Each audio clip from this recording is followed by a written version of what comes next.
Hey everybody, Dr. Jay Harness from Breast Cancer Answers. Well, here we are in the middle of Breast Cancer Awareness Month in the year 2019, and I find it rather ironic, almost poignant, that I report to you the passing of Dr. Bernard Fisher. Dr. Fisher recently passed away at the age of 101 years. For those of you familiar with the whole surgical history, particularly of the treatment of breast cancer, Dr. Fisher's name is one of the biggest names that will ever be in my world of breast cancer. He launched the study in the 1970s called B06. This was with the National Surgical Adjuvant Breast and Bowel Project out of Pittsburgh, Pennsylvania. This study compared mastectomy with lumpectomy versus lumpectomy plus radiation therapy. All of the women had axillary lymph node dissections, and if they ended up being lymph node positive, they all got chemotherapy. But this report that came out in the 1980s, along with the report from Milan, Italy, absolutely changed the paradigm completely about our surgical approach to the treatment of breast cancer.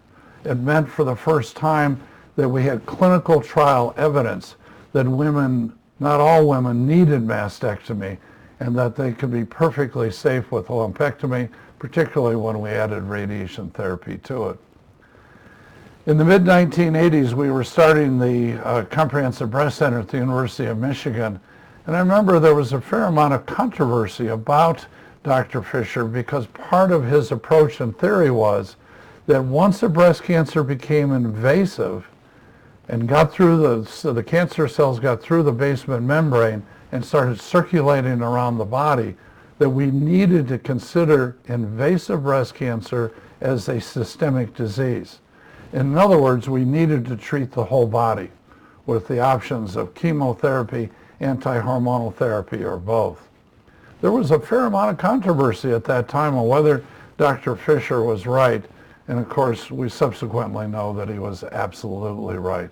In fact, still today, I have to explain to patients with invasive breast cancers that not only do we have to do local regional control of the cancer in their breast, but it is mandatory that we treat their whole body.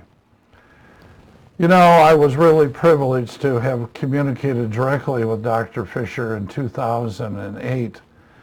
Following my presidential address at the American Society of Breast Surgeons. I included Dr. Fisher as one of the surgeons who had had the greatest impact on the overall treatment of breast cancer, and I was really honored and touched when he called me directly to thank me for including him in my presidential address.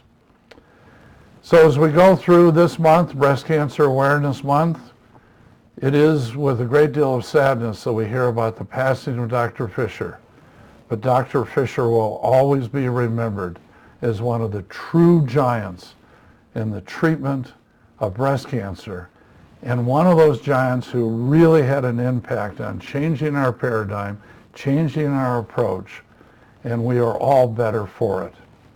If Dr. Fisher could hear me, I would say many thanks with the deepest amount of gratitude.